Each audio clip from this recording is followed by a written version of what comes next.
Súper interesante en el marco de una discusión que eventualmente vamos a tener en el país que tiene que ver con lo constitucional, porque son elementos súper importantes que tienen que ver con los derechos y con una serie de aspectos vinculados quizá a una de las leyes más malas que existe en el país, como la ley 20.000, una ley tan cínica, casi ridícula, donde se permite el consumo pero no la comercialización, donde se mezcla la marihuana con otra serie de drogas químicas que no tienen nada que ver con la marihuana.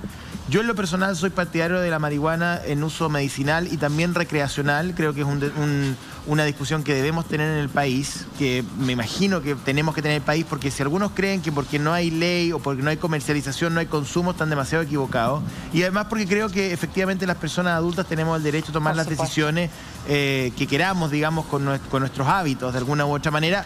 Siempre con los resguardos, por supuesto, y con una serie de protección a grupos vulnerables, pero esto tiene que servir precisamente para avanzar en una discusión un poquito más profunda y estructural. Si creer que la droga no existe simplemente porque hay una ley es absolutamente ridículo, es como absurdo. Entonces, ¿de qué manera podemos avanzar? Lo que tú dices tiene toda la razón. ¿De qué manera podemos avanzar a una discusión un poquito más honesta respecto de las drogas y en especial de la marihuana, que tiene una historia asociada a América Latina? Si para qué nos hacemos los huevones. O sea, América Latina tiene una historia asociada al cultivo de marihuana, hay consumo habitual en gran parte de los países, en fin, o sea, y el Estado pierde el control al mirar para el lado y pensar que con una ley de drogas lo prohíbe todo, cuando al final no prohíbe nada, porque los carteles de droga más grandes que han habido en el mundo están en América Latina con las leyes más estrictas en relación a las drogas.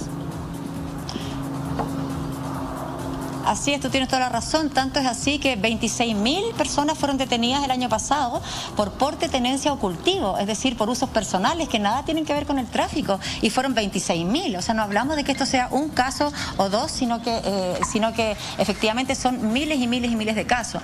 Entonces, fíjate que es bien curioso que haya pasado esto justamente en la Comisión de Constitución, donde se está discutiendo esta ley presentada por el presidente Piñera para endurecer la persecución al narcotráfico. ¿Y qué es lo que ocurre? En este proyecto presentado por el Ejecutivo hacen aún más tenue los límites entre el microtráfico y el uso personal, y lo que vendría a recrudecer esta situación de persecución. Estábamos exponiendo sobre aquello cuando ocurre este allanamiento. Anita, dejemos en claro, la ley chilena lo que persigue es el tráfico y las acciones vinculadas al tráfico, y no los usos personales, y dentro de ellos, por supuesto, el uso medicinal. ¿Pudiste ver a tu hija ahora? Sí. ¿En qué condición está? ¿Ella sigue detenida? Sí, sigue detenida, estamos esperando, ya sabemos, ya se tomó contacto con el fiscal de garantía, está la Defensoría Penal Pública encima. Yo agradezco la tremenda solidaridad, he recibido llamados cariñosos de senadores, diputados, dirigentes de organizaciones sociales, la propia Defensoría Penal Pública, incluso de carabineros, de altos mandos que también me han llamado y van a poner atención en este caso, porque obviamente estamos frente a un caso de un actuar policial abusivo, vulneratorio de derechos humanos, como desgraciadamente ha ocurrido con bastante frecuencia, sobre todo en los últimos tiempos. Se marca dentro de esa violencia policial. Y por supuesto que vamos a emprender todas las acciones judiciales en contra de estos funcionarios para terminar con estas malas prácticas que realmente atentan contra la dignidad, la seguridad y la salud de miles de familias en Chile. Ana María, hola, ¿cómo estás? Eduardo por acá, gusto de saludarte. Te adhiero a las palabras de la Juli y de José Antonio, un abrazo para ti. Como padre te abrazo, la verdad es que me imagino el nivel de angustia que tuviste.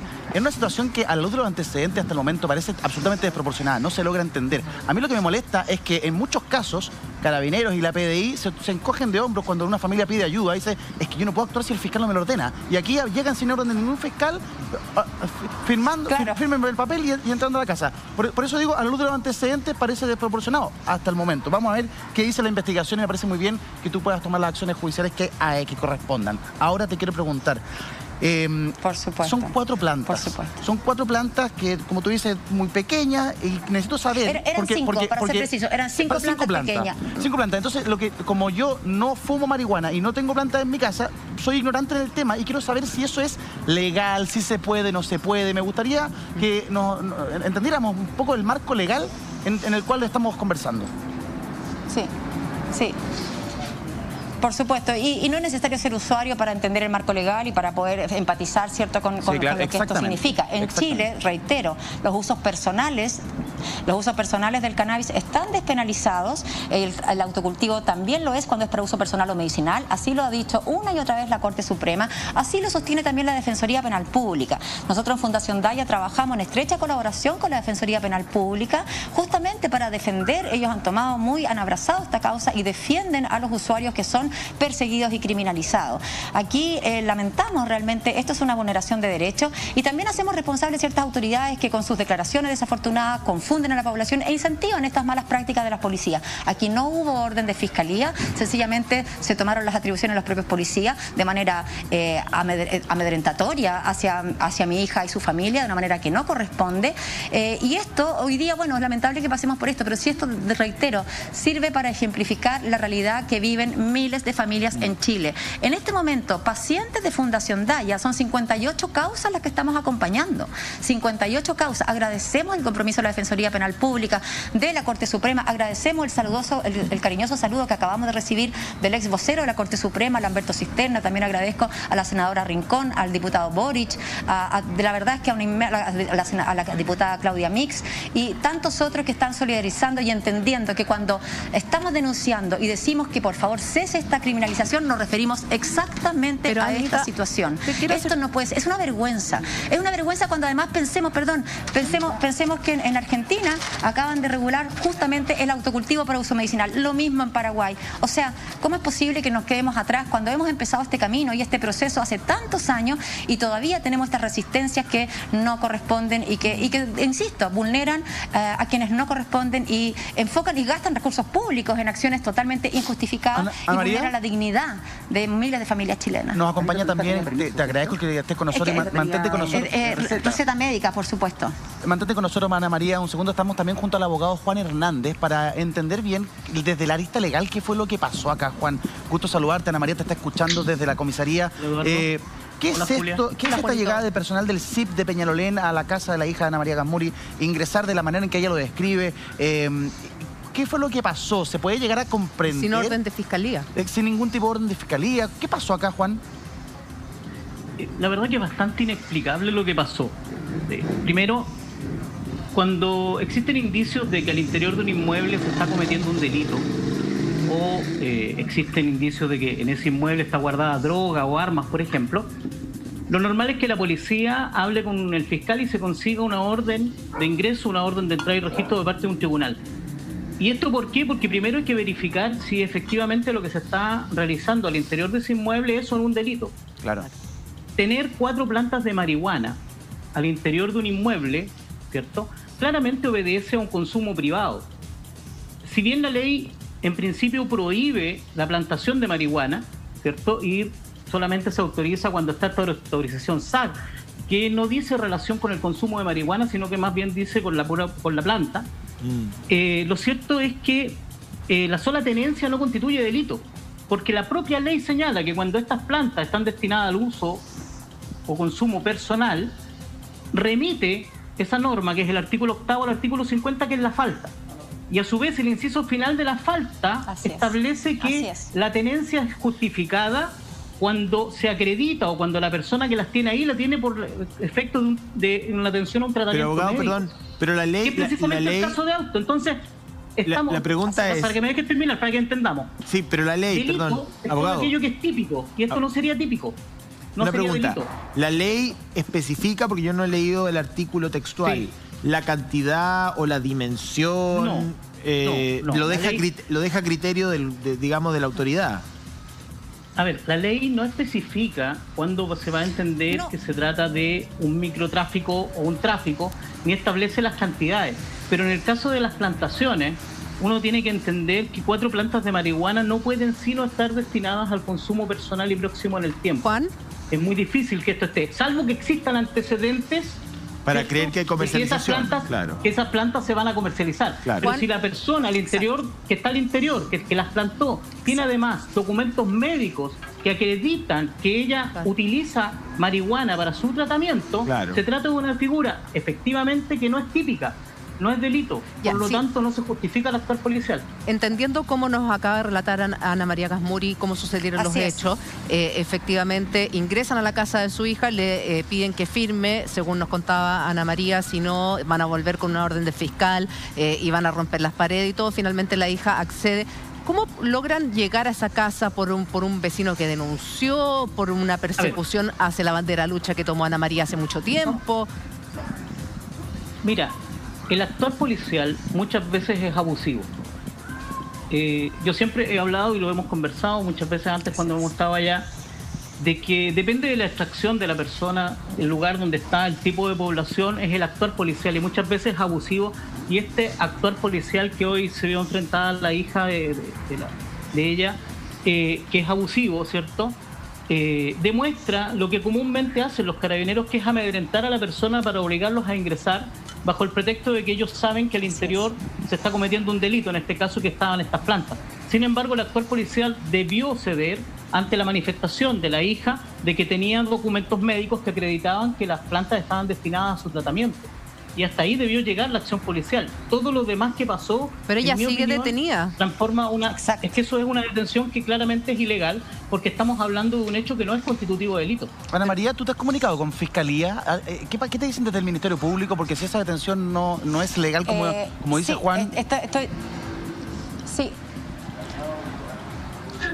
Sí, yo estoy en contacto con la Defensoría Penal Pública, quienes tomaron contacto con el fiscal también a cargo y con el juez de garantía, y me dicen que es cosa de un tiempo, que no debieran pasar más de un par de horas máximo antes de que sea liberada mi hija, y eso esperamos que sea así. Y por supuesto que vamos a emprender todas las acciones en contra de estos funcionarios, porque pensamos que no puede haber más impunidad para estos actuales de las policías abusivos, que amedrentan, que amenazan, incluso delante de niños pequeños. Ana María, y esto de verdad, hoy día lo sufre mi familia, pero es la realidad que ha sufrido miles de familias en Chile. Entiendo, pero la Julia hace una pregunta que es clave, ¿ah?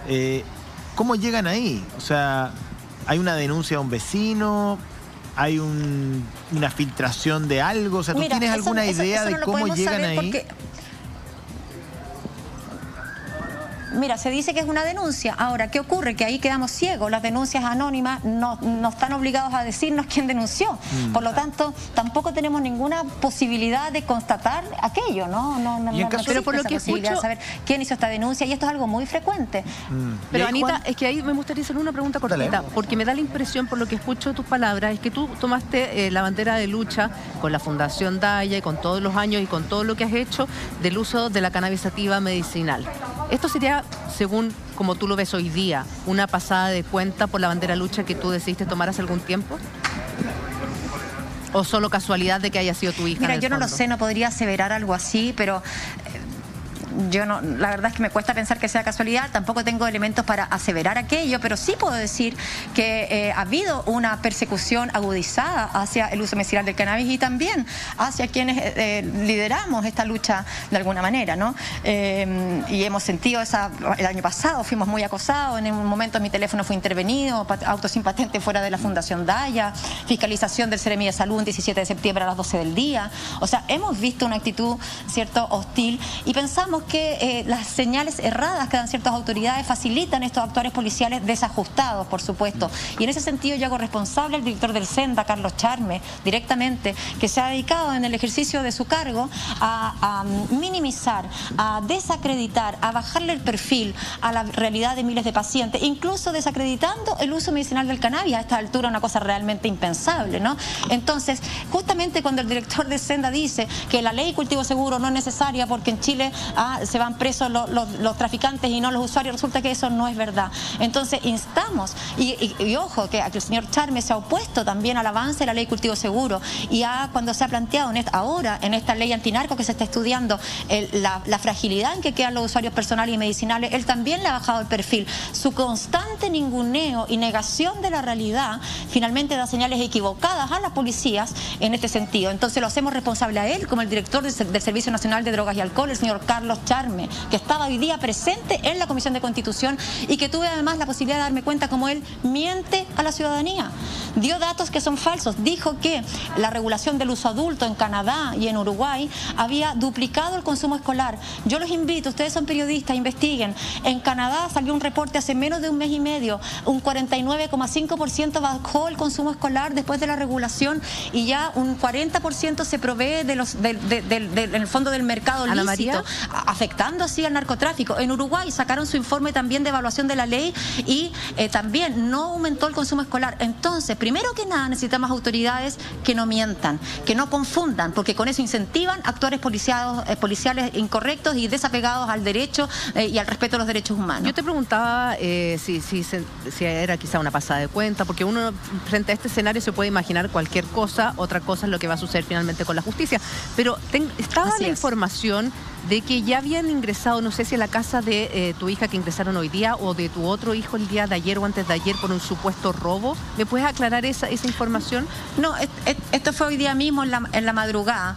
Bueno, otro actuar es increíble, a las 4 de la mañana, por eso está todo como concatenado, ¿no? A las 4 de la mañana mi hija se despierta con 7 carabineros adentro del living de su casa. ¿Tu misma hija o otra?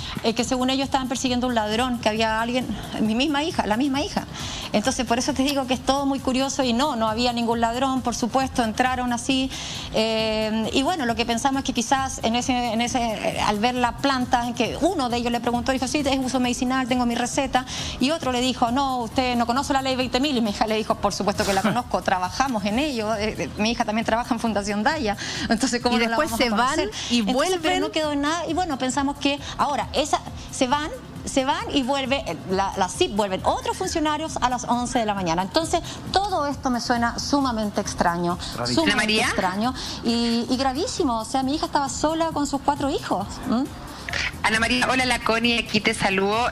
Uno, claro, de verdad que cuesta entender, y mientras más conocemos hechos que ocurrieron con anterioridad a lo que pasó hoy día, menos se logra entender qué hacían 7 carabineros, o sea, un día antes en la casa de tu hija, buscando supuestamente a un ladrón. Entonces, como que desde un principio esto ya parece bastante particular. Y lo que más me llama la atención es la forma en que se da delante de tus 4 hijos y que finalmente ella fue presionada a firmar esta autorización para que ingresara Carabinero. Eso me llama tremendamente la atención, la forma, o sea, que si no, porque finalmente estamos hablando de una amenaza, porque le dijeron que si no la iban a sacar esposada delante de sus 4 hijos. Estamos hablando de menores de edad. Entonces, ¿podrías un poco explicarnos bien cómo se dio eso? Así es.